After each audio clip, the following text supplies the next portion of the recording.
Venezuela, a country currently in utter despair, illuminated by the global spotlight. A country that was once prosperous at the height of fuel prices, that was leading the way for South America.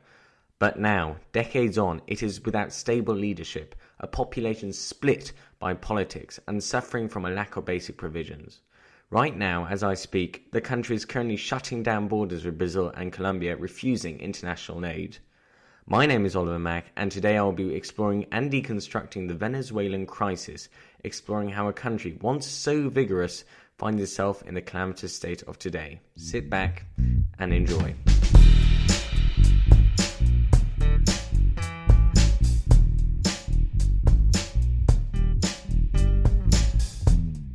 Welcome to the Uncovering Perspectives podcast, and thank you very much for tuning in today. If you are a returning listener, thanks so much for coming back and listening. And if you're a new listener, welcome. At the Uncovering Perspectives podcast, we quite literally do what it says on the tin. We deconstruct pressing world issues, expose and look at them from all the involved parties' viewpoints to achieve our so-called perspective equilibrium. And once this has been achieved, you will be looking at the topic in a completely compelling, different way.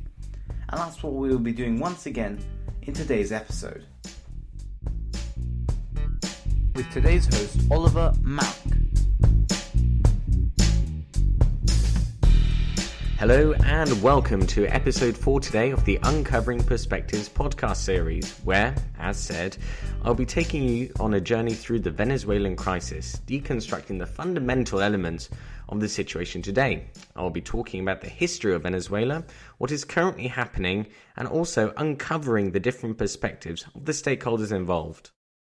I think that the ultimate starting block, however, will be to rewind the clock and take a quick look into the story of Venezuela and the first out of the 3 key players that shaped the Venezuelan crisis over the years. I'm talking about none other than Hugo Chavez. Now, Chavez was elected in 1998 with a majority of 56%. He was referred to by many as the man of the people, someone who was looking out for the interests of the population, striving to make changes. He was elected after aiming to restore the availability of basic needs to the growing population that found themselves in the low and middle classes, struggling to obtain the basic tools such as food and medicine. Now, at the time, Chavez, along with the rest of Venezuela, knew the importance of oil and the oil industry and the potential revenues that they could extract through the exploitation of this precious resource. In fact, Venezuela had and still does have to this day the largest oil reserves in the world, with OPEC estimating around 300 million barrels. Now, during Chavez's reign as leader, the country already developed an economy based solely around crude oil exports, with a colossal 95% of the nation's exports being crude oil. Now, from the point of view of the government, this was a brilliant thing. Oil prices peaked in 2004, with crude oil well over $140 a barrel. Now, Chavez saw this as a vast opportunity to try to enact his new social reform plans and redistribute the wealth in Venezuela through enacting some policies. The government took control of much of the private industry, especially oil. Furthermore, the government also subsidized food, strengthened ties with Cuba, where Mr. Chavez received guidance regarding his Misiones programs, his social programs, which he thought would strive the way to a more equal Venezuela. Some examples of this Misiones programs included the Misiones Habitat program, which was state housing for the poor, Misiones Robinson, a program incentivizing volunteers in order to improve educational standards. Now, from a neutral point of view, I would think that, at the time, this was all very justified. Venezuela was trying to, at the time, exploit the fact that oil was fantastic. And it all made sense for Hugo Chavez to do this.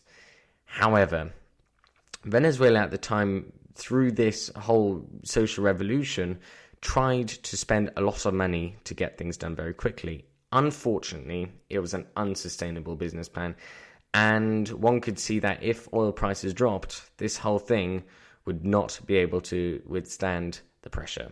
And that is exactly what happened.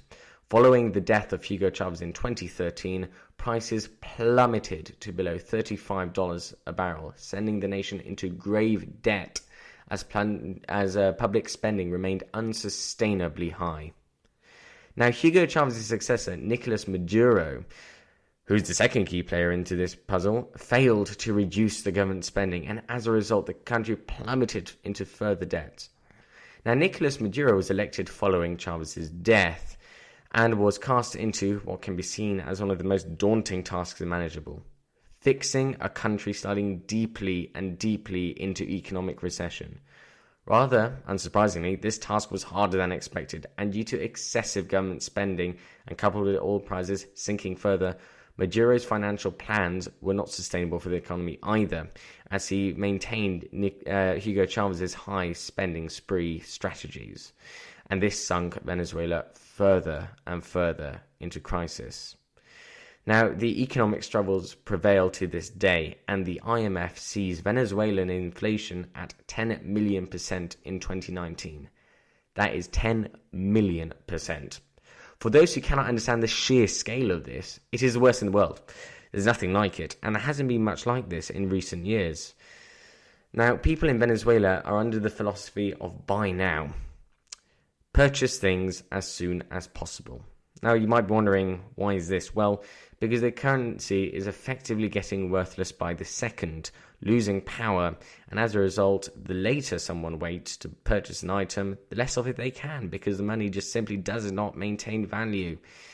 Now, because of these financial strains in Venezuela, a knock-on effect is seen where numerous institutions have had their drastic cuts in funding, notably the healthcare system, which has all but collapsed with doctors not being able to treat most patients, and there's a huge drought of medicine. I recently also saw a documentary which I found quite eye-opening and quite fascinating, where patients, they themselves had to finance all the materials that the hospital was going to provide for their operations. This is unheard of in most countries, and as a result, with the population becoming poorer and poorer and the GDP per capita decreasing, people simply cannot afford healthcare, and as a result, they're being turned away by these hospitals, leaving massive amount of people dying from injuries and illnesses which could be prevented in other countries and could have been prevented back in the day, because Venezuela had a very solid healthcare system before the financial crisis impacted Venezuela. But it's not only the healthcare system that has taken a hit. Law enforcement has also taken a major tumble, and crime prevails.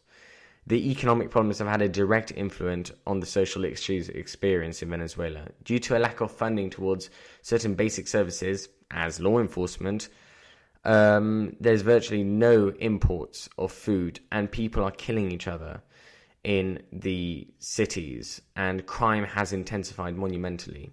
Now, Caracas, or Caracas, as some people say, maintains the highest murder rate of any capital in the world, with there being 122 murders per every 100,000 inhabitants. 9 out of 10 reported homicides within the capital remain unsolved as well, due to notable lacks and shortages in crime-fighting personnel and technologies. Now, as I hinted on earlier, there have also been massive food shortages, with some sources reporting up to 80% food scarcities. In other words, food availability is at an all-time low, and there are many reports and images that can be found all over the internet of people just scrambling to find basic food, scrambling to afford the most basic of meals, and also many people resorting to having to eat out of trash cans and things along those lines, which is quite horrific to witness. I also read somewhere that one bottle of soda equals a week worth of work, according to a recent Al Jazeera documentary exposing the recent hike in prices. Now, adding on to this, there's also been a mass exodus out of the nation, with people fleeing, people looking to find a better life in neighbouring countries which have not been impacted by such heavy economic issues. Now, seeing as the conditions are poorer by the day, the population is just losing money by the minute and not being able to afford the basic needs. And a phenomenon known as a Bolivarian diaspora, as it is named, is seeing a 280% increase in Venezuelans living abroad. And that is not only a problem with Venezuela, as more and more people are leaving, less and less people are there to take the jobs and try to reverse this financial turmoil, but also neighboring countries such as Colombia, where there are 870,000 Venezuelans living there, are also being faced by the daunting problem of having to sustain these people. Now that you've heard about the state of Venezuela over the past couple of years in terms of its infrastructure, quality of life and institutions, let us now move into the politics and the election crises which have led to this problem. Now, in March of 2017, the National Assembly, which was the legislative body in Venezuela, was dismantled and taken over by the Supreme Tribunal of Justice. Now, the opposition claimed that this was a direct attempt by Maduro to reduce the pressure from the growing popularity of the opposition parties, as his own popularity was dwindling at the time. 80% of people were discontent with the way Maduro was running the country. Now, the United Nations, along with many of its member states, such as its neighbours Argentina, Chile, Peru, Ecuador, along with its European counterparts such as Germany and Spain, expressed grave concern regarding the decision by Maduro to do this, and eventually this prompted the STJ to revoke their position on the matter. Now, Maduro, still attempting to assert his power, was willing to compromise. He transformed the National Assembly into what is now called the Constitutional National Assembly, which, by the name, you can infer that it does indeed have power to alter the national constitution. The impression was that it was a democratic election, seeing as the population had the power to elect the MPs. However, there is a big caveat here, namely that all those running are mainly supporters of the current government. Now, skipping along to 2018, Maduro called for new elections, which was, I believe, 4 months earlier than planned. However, he did win, but many claimed that the elections were undemocratic and not representative, as numerous opposition parties were banned from running.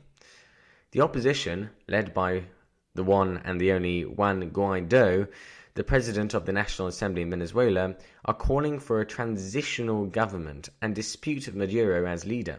He claims that Maduro was in violation of Article 233, whereby there should be new elections in the country. Maduro, however, was sworn in as president, but the National Assembly also declared that Juan Guaido is in fact the interim president of Venezuela, citing the violations of Article 223 along with numerous other articles against the Constitution. This has resulted in a massive split, not just in the country but also internationally, with foreign actors getting involved and endorsing and supporting different sides. On one side, Juan Guaido and this new transitional government, and him as an interim president, is being supported by many countries such as the United States, the United Kingdom, Germany, Spain, Australia, Brazil. On the other hand, however, Nicolas Maduro is currently being supported by the likes of Russia, China, Iran.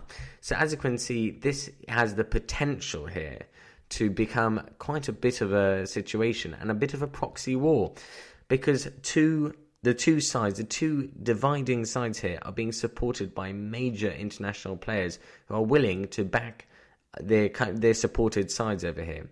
In fact, Mike Pompeo also stated that Maduro's days are numbered, which is a grave escalation, as they're getting directly involved now in this rhetoric, supporting Juan Guaido and denouncing Nicolas Maduro. In recent days, Juan Guaido promised international aid, and countries were stockpiling and compiling international aid that was going to enter the country. However, Nicolas Maduro wanted to prohibit that, and in fact, that is what he did. He shut down the borders with Brazil, he shut down the borders with Colombia, and international aid lorries and international aid infrastructure was being burnt by Maduro's guards. Obviously, this was not to the liking of those who support Juan Guaido and were looking for international aid, and riots ensued, with videos posted everywhere showing mass clashes between law enforcement, Molotov cocktails being thrown, and there being brawls on the street. This has plunged Venezuela into deep, deep turmoil, and the different sides are not willing to compromise. Now, to wrap up what has been an interesting episode and an interesting topic, let us take a look at the different views held by the stakeholders. On one hand, Maduro views himself as being the rightful leader of Venezuela, claiming that the elections were fair and square.